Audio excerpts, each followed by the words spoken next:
aqui com o nosso ilustre advogado, doutor Ricardo. Tudo bom, doutor Ricardo? Tudo jóia, doutor. Uma satisfação enorme estar aqui, mais uma oportunidade em falar sobre o direito dos médicos perante o Sindicato dos Médicos. Perfeito. Hoje vamos tratar de um tema, doutor Ricardo, que traz mais interesse ao médico já aposentado, que é a questão do PASEP, que está havendo um burburinho, pelo menos muitos médicos me procuraram, fazendo um questionamento sobre um erro no cálculo desse PASEP que está sendo questionado judicialmente. Então nós gostaríamos de entender qual é esse problema do PASEP e se os nossos médicos podem procurar o sindicato para defendê-los nessa questão previdenciária do PASEP e a quem procurar. Então vamos falar sobre o PASEP. Qual é o problema que está acontecendo com o PASEP, doutor Ricardo? Doutor Rodrigo, esse é um tema importante e um tema bastante atual, né? Em que pese nós temos o PASEP desde a década de 70, hoje ele ganhou uma relevância muito grande, especialmente com a decisão proferida no final do ano passado, em setembro, salvo engano, por parte do Superior Tribunal de Justiça. Agora, antes de adentrarmos nesse tema, me permita fazer uma breve explanação sobre a Defensoria Médica. O Sindicato dos Médicos conta com a equipe de advogados, faz parte da chamada Defensoria Médica. A Defensoria Médica é composta por alguns profissionais, cada um atuando na sua área. Então nós temos o direito previdenciário, temos o direito do trabalho voltado aí para a atividade do trabalhador seletista, temos o direito do trabalho / direito administrativo voltado para os servidores públicos, guardando relação aí com os trabalhadores enquanto servidores públicos. Temos o direito ético, que é voltado mais para a atuação do médico junto à sua atividade, mais voltado para a defesa do médico perante as questões éticas mais pertinentes ao CREMEP. Temos o direito civil voltado para a responsabilidade civil, temos o direito penal e temos também o direito trabalhista relacionado aos servidores, aos trabalhadores seletistas. Então esse tema que guarda relação com o PASEP, ele está distrito em certa medida com o direito administrativo, com o direito trabalhista e com o direito previdenciário. Por quê? Porque antes da Constituição de 88, na década de 70, foi criada essa conta que nós chamamos, de forma simplória, conta do PASEP, assim como foi criada também a conta do PIS, onde o trabalhador da iniciativa privada ou seletista é vinculado a uma conta do PIS. O trabalhador vinculado ao serviço público é vinculado a uma conta do PASEP. Essa conta do PIS ela é administrada pela Caixa Econômica Federal, a conta do PASEP pelo Banco do Brasil. Mais recentemente essas contas acabaram sendo unificadas em certas medidas e o capital que ali estava passou a ser alocado para o custeio de determinados serviços. Mas o que nos traz aqui nesse momento não é o destino desse crédito, é como foi capitalizado esse respectivo crédito. Então, no ano de 88, com a edição da Constituição Federal, passou-se a ser obrigatório o FGTS em favor dos trabalhadores. Então, os trabalhadores passaram a necessariamente se vincular ao FGTS, ao Fundo de Garantia. E aqueles trabalhadores que estavam no serviço público, eles passaram a ser efetivados. E ao passar a ser efetivados, a grande maioria passou a ser regido por um regime jurídico único. Esse regime jurídico único, inclusive, foi revisto agora, recentemente, nos últimos 15 dias. Mas esse é um tema que a gente pode tratar posteriormente. Eu acredito que vai ser muito importante fazer essa apresentação em relação para a categoria médica. Bom, mas o fato é que com a edição da Constituição de 88, nós tivemos aí a obrigatoriedade do Fundo de Garantia para os trabalhadores, e aqueles trabalhadores que à época eram vinculados à administração pública, eles tiveram a oportunidade de se manter seletistas ou se tornarem efetivos, passarem a um regime jurídico único. Nós precisaríamos pormenorizar um pouco mais essa questão do regime jurídico único. Como eu disse, recentemente foi revisto e muita coisa está sendo discutida ainda, em que pese a nossa Constituição ser de 88, mas é agora que muita coisa está sendo maturada por parte do Supremo Tribunal Federal, acerca do que foi disposto lá na Constituição de 88, está vigente até a presente data. Mas o fato é que até a Constituição de 88, a União ela era obrigada a depositar em favor de todos os servidores públicos, sejam eles municipais, estaduais ou federais, um determinado valor numa determinada conta, que é essa chamada conta do PASEP. E esse crédito ficou lá depositado e esses servidores poderiam sacar em determinadas circunstâncias. Via de regra, ao se aposentar, poderiam fazer o saque daquele determinado valor. Então, com a Constituição de 88, a União deixou de ter essa obrigatoriedade, porque a partir daí o servidor ele permaneceria, melhor colocando, como seletista, vinculado ao FGTS, ou aqueles que estavam naquele momento passariam ao regime jurídico único, por força de concurso, mesmo por força de edição de lei, passariam a ser efetivos, posteriormente estáveis, e a partir daí deixariam de contar, nesses casos, com o FGTS. E esse valor só poderia ser sacado, conforme dito, em determinadas circunstâncias. Uma delas era no momento da aposentadoria. Então, com o passar do tempo, esses servidores foram se aposentando e foram sacar esse respectivo saque, como foi a grande maioria. E quando chegava lá, tinha um valorzinho irrisório, R$500, R$1.000, R$800, a depender do valor que eles possuíam nessa conta do PASEP anterior à Constituição de 88. Então, durante muito tempo se questionou por qual motivo esse valor tão insignificante, considerando que esse valor deveria ter sido atualizado até a data do saque, e a partir daí os advogados começaram a se debruçar sobre a conta do PASEP, sobre a regulamentação do PASEP, e passaram a identificar possíveis irregularidades nessa conta. Por exemplo, foi dito, eu acabei de dizer, que a lei traz quais são as condições para que o servidor pudesse fazer esse respectivo saque. Com o passar do tempo, independente de previsão legal, o Banco do Brasil, por exemplo, passou a fazer transferências de parte desse saldo para a conta corrente do servidor. Consequentemente, esses valores que deveriam ter ficado lá na conta sendo atualizados até a data da aposentadoria, por exemplo, uma aposentadoria que ocorreu em 2019, então esse servidor teria esse valor corrigido até 2019, mas não foi todo corrigido o valor, porque o Banco do Brasil aleatoriamente fez simplesmente uma transferência fez várias transferências ao longo do tempo dessa conta do PASEP para a conta do servidor. E muito se questionou determinados lançamentos no extrato do PASEP, até que após diversas ações judiciais, se questionando esses saques, inicialmente foi se suscitado que esses saques eram indevidos, que essas transferências eram indevidas, até que o judiciário começou a chamar o Banco do Brasil para responder perante essas ações. O Banco do Brasil simplesmente inicialmente alegava que esses valores foram transferidos sem comprovar. Houve um maior detalhamento, a partir daí o judiciário começou a exigir, a solicitar que fossem apresentadas as fichas financeiras do servidor e, surpreendentemente, realmente, ao longo do tempo, nós pudemos constatar que o Banco do Brasil realmente fez transferências dessa conta do PASEP para essas respectivas contas correntes dos servidores ou para as folhas de pagamento, deixando por conseguinte de promover a respectiva atualização sobre esse valor até a data do saque final, que normalmente se dá na data da aposentadoria.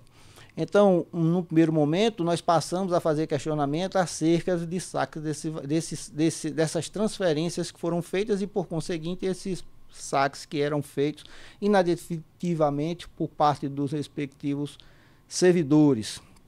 Até que o judiciário começou a se debruçar sobre essa matéria. Alguns juízes entendem que são saques indevidos e determinam, na verdade, condenam o Banco do Brasil a indenizar o servidor num valor X, que se pede a título de indenização por danos materiais, por danos morais. Paralelamente a isso, começou a se debruçar um pouco mais sobre essa respectiva conta do PASEP, e se questionar o índice que estava sendo adotado pelo Banco do Brasil para corrigir esses valores, o critério que ele estava adotando para aplicar esse respectivo índice para atualizar essa respectiva conta do PASEP. Então, a partir daí passou a surgir uma nova tese, onde se busca a revisão do saldo do PASEP. Se busca revisar que saldo? Aquele saldo existente anterior à Constituição de 88. Então, inicialmente, eu disse que, embora a conta do PASEP, esse crédito do PASEP, ele já seja bastante antigo, data da década de 70, quando foi instituído o PASEP. Só recentemente, especialmente com essa decisão do STJ que eu suscitei, salvo engano, de setembro do ano passado, é que ela ganhou maior relevância, porque a mídia começou a divulgar, os profissionais começaram a divulgar essa possibilidade de se revisão, é que nós tivemos um maior relevo em relação a essa conta do PASEP. Mas o fato é que aquele trabalhador que entrou a partir de 70 e estava no serviço entre 70 e 88, até outubro de 88, ele possuía e possui alguns até a data de hoje, um determinado valor lá depositado nessa conta, que deveria ter sido corrigido para recuperar o valor monetário, para garantir o valor monetário, melhor colocando, né, para que a inflação não corroesse o valor daquela moeda até a data do saque. E assim, em tese, fez o Banco do Brasil, mas fez com um índice que, na verdade, não permite a atualização monetária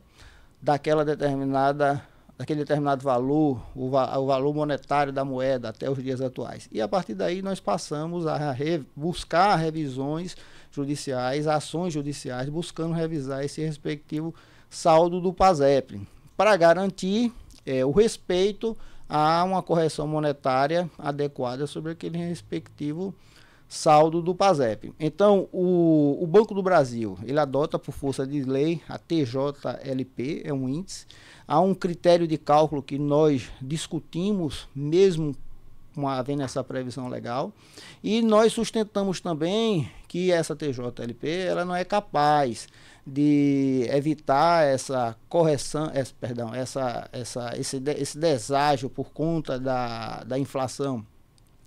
O Supremo Tribunal Federal já foi chamado a tratar de índices que sejam adequados para poder corrigir o valor monetário da moeda, e durante um determinado marco temporal, nós temos o Supremo Tribunal Federal e o STJ suscitando que deve ser o INPC, que deve ser o IPCA, ou mesmo uma Selic, permitindo aí a correção monetária e os juros daquele determinado valor que ali estava sendo depositado. Então, diante desse cenário, nós passamos a propor ações judiciais, buscando revisar o saldo do PASEP, por exemplo, com a adoção do IPCA.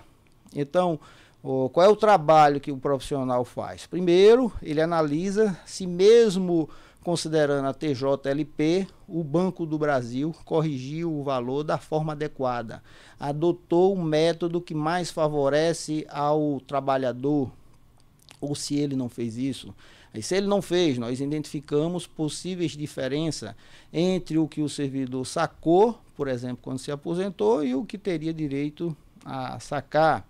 Nós também tivemos um momento que nós tivemos os expurgos inflacionários, ali final da década de 80, década de 90, plano Collor, plano Verão. Então também se discute a possibilidade de se adotar esses expurgos inflacionários. O Banco do Brasil não respeitou esses respectivos índices daquele expurgo daquela época.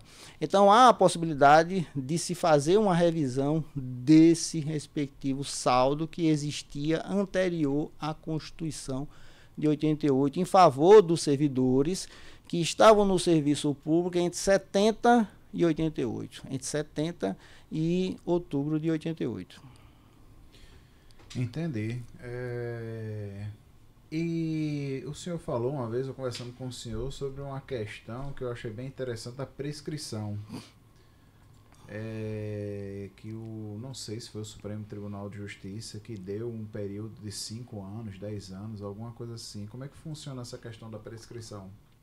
Perfeito, doutor. Só pode reclamar quem foi prejudicado depois de 5 anos do saque, depois de 10. Como é que funciona isso? Isso. Há um prazo prescricional, como o senhor bem ponderou, para que haja a possibilidade de se buscar a revisão desse respectivo saldo do PASEP. Então, quem tem direito a buscar essa revisão? Inicialmente, aqueles servidores que estavam no serviço público entre 70 e 88. Então, aqueles servidores que naquele momento estavam no serviço público, provavelmente possuíam ou possuem algum crédito nessa conta do PASEP. Possuíam porque fizeram o saque, no caso dos servidores que já fizeram o saque, né? E possuem aqueles que ainda não fizeram o saque. Então, inicialmente, esses servidores podem buscar uma revisão. Tem prazo, como o senhor ponderou, né? Ricardo, nós conversamos anteriormente e você havia me dito que havia um prazo, que, salvo engano, o Superior Tribunal de Justiça, foi o Superior Tribunal de Justiça, doutor Rodrigo. É justamente essa decisão que eu me referi, salvo engano, de setembro de 2023, do ano passado. O Superior Tribunal foram milhares de ações judiciais, estão tramitando milhares de ações judiciais, buscando revisar contas do PASEP. E essas decisões, elas perpassam ou perpassavam pela discussão, melhor colocando, de quem respondia pela conta do PASEP. Era o Banco do Brasil, era a União. As demandas eram propostas contra a União e contra o Banco do Brasil inicialmente, até que a jurisprudência o judiciário foi decidindo que era o Banco do Brasil, mas o Banco do Brasil continuou se defendendo, suscitando que a responsabilidade era na União, que não era dele. Aí, até que o Superior Tribunal de Justiça definiu que a responsabilidade sobre a conta do PASEP é do Banco do Brasil. Se houver qualquer irregularidade, o Banco do Brasil é que responde. Neste mesmo momento, aí o Superior Tribunal de Justiça, o STJ, também definiu qual é o prazo que o servidor tem para questionar qualquer irregularidade na conta do PASEP. E aí ele definiu que o prazo é de 10 anos. Então, o servidor tem um prazo de 10 anos para questionar qualquer irregularidade na conta do PASEP. Esse prazo começa a contar a partir de quando? Começa a contar da Constituição de 88, começa a contar dessa decisão que o STJ proferiu, está em aberto ainda. Por quê? Porque o STJ disse, o servidor tem um prazo de 10 anos a contar da data em que ele tomou conhecimento da irregularidade. Aí, em ações judiciais que já tramitam, o Banco do Brasil tem suscitado que o servidor tomou conhecimento na data em que ele fez o saque. E ali foi surpreendido com R$500, R$1.000, R$800, R$1.200. E poderia ter questionado. Né? E poderia ter questionado. Aí nós sustentamos que o servidor só tomou conhecimento no momento que foi disponibilizado a ele o extrato. Nós sustentamos que só com a decisão do STJ é que os trabalhadores começaram a tomar conhecimento dessa possível irregularidade. Ou seja, que o prazo prescricional começa a contar a partir do momento em que o Banco do Brasil cumpriu com o dever de informar e fornecer o respectivo extrato. Existe o extrato e existe as microfilmagens. Até 99, entre aspas, esses extratos eram chamados de microfilmagem, eram fichas. E hoje elas são escaneadas, xerocadas e são disponibilizadas para os servidores. A partir de 99 nós temos os extratos informatizados, vamos colocar assim. Já saem digitalizados. Então nós precisamos dessa documentação para fazer análise. E só mais recentemente é que o Banco do Brasil começou a disponibilizar, ao menos para a grande maioria dos servidores, essa documentação, e a partir daí os servidores começaram a, de fato, acompanhar essa evolução desse crédito e ver que algo estava errado. Passaram a submeter isso a um advogado, a um contador, que fez uma análise e viu que algo realmente não corresponde ao que deveria corresponder, como, por exemplo, não foi adotado o IPCA e foi adotado a TJLP para corrigir esse respectivo crédito. Então, o prazo são de 10 anos. Entendi. E a gente sustenta que sejam 10 anos a partir do fornecimento do extrato, né? Isso. Quem advoga para servidor sustenta que a partir do fornecimento do respectivo extrato. No judiciário, o judiciário ainda precisa se posicionar, definir a partir de quando deve se considerar realmente a contagem desse respectivo prazo. Agora, por um dever de informar, nós precisamos esclarecer que nós temos decisões judiciais já nos dois sentidos. Considerando que é a partir da concessão dos extratos, e temos decisões judiciais considerando que é a partir do momento em que foi feito o último saque. Isso em instâncias inferiores, né? Porque o STJ ainda não decidiu, né? Em instâncias inferiores aí nós consideramos... Isso é uma divergência, né? De entendimento. Isso, primeiro grau e segundo grau. O STJ ainda precisa pacificar essa matéria. Perfeito, doutor Ricardo. Então, quem foi servidor público entre os anos 70 e 88, outubro de 88, procurar o senhor, né? Isso, nós estamos à disposição, doutor. O que é que nós temos em relação à categoria médica e em relação a servidores que têm uma condição econômica diferenciada? Nós temos que fazer um esclarecimento que ganha relevo nesse tipo de demanda. Por quê? Nós já esclarecemos que é algo que está sendo discutido ainda no âmbito do Poder Judiciário. Nós não temos ainda uma jurisprudência, nós não temos um entendimento firmado por parte do Judiciário se vai ser acolhida ou não essa tese sobre a revisão do saldo do PASEP. O servidor, ao propor uma ação judicial, ele vai precisar informar ao juiz qual é o valor que ele entende que ele deveria ter recebido. É preciso ser feito um cálculo, é preciso se pegar aquele valor que existia anterior à Constituição de 88 e se atualizar ele até a data do saque. Se adotando, por exemplo, o IPCA.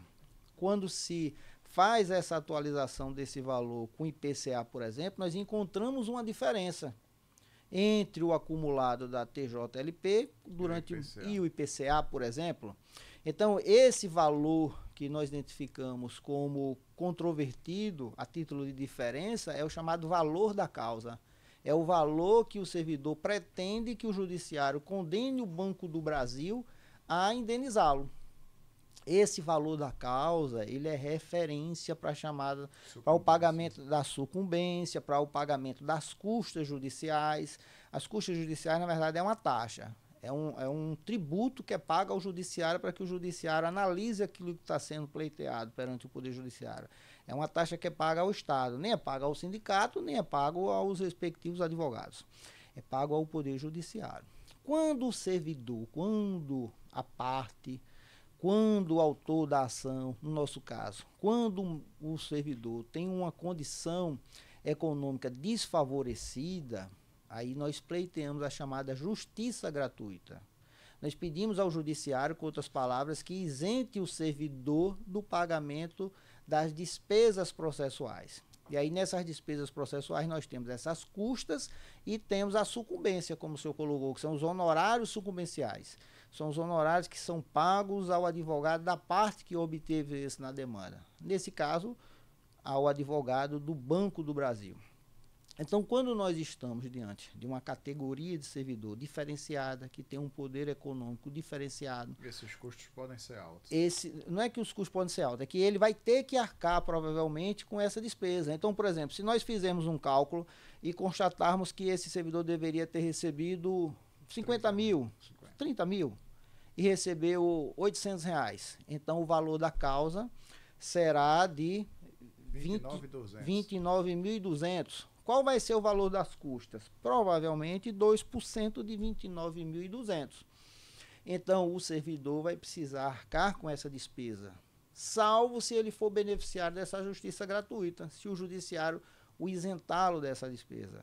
Se essa ação for julgada improcedente, se lá na frente o judiciário chegar à conclusão que o Banco do Brasil fez está correto, ele vai ser condenado a pagar honorários advocatícios sucumbenciais aos advogados do Banco do Brasil, que gira em torno de 10% do valor na causa. Então, nesse nosso exemplo, aproximadamente R$3.000. Então, ao atender os médicos, nós fazemos esses esclarecimentos. Olha, doutor, se eu estivesse aqui conversando com um auxiliar administrativo, por exemplo, que o potencial econômico dele, a condição econômica é menos favorecida, bem menos favorecida, aí a tendência seria o juiz conceder a justiça gratuita, entendeu, doutor? Pela própria análise do contra-cheque do servidor, pela declaração do imposto de renda, aí nós nem faríamos essa discussão em alguma medida, mas no caso dos médicos, nós precisamos fazer esse esclarecimento de forma bem consistente. Nós temos divulgações, a mídia tem divulgado, alguns colegas têm divulgado,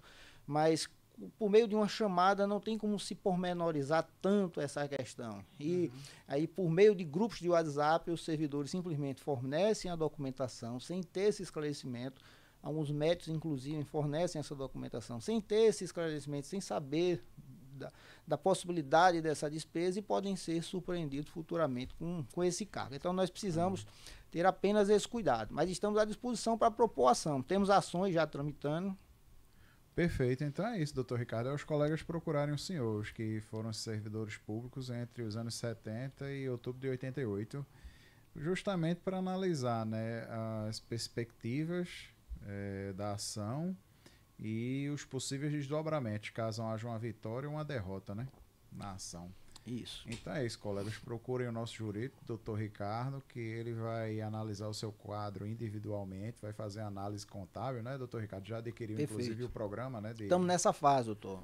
O sindicato está adquirir o programa que vai isso. fazer a contabilidade direitinho, Isso. ver o que o colega tem direito ou não, e aí decidir junto com o seu advogado se vai valer a pena ou não o pleito. Isso aí é uma decisão individual de cada um. A gente não pode dar aqui uma receita de bolo, né, doutor Ricardo? Não tem como. Só analisando o caso concreto, exatamente. Perfeito. Então nos procure no judiciário, doutor Ricardo. Podem agendar lá com ele.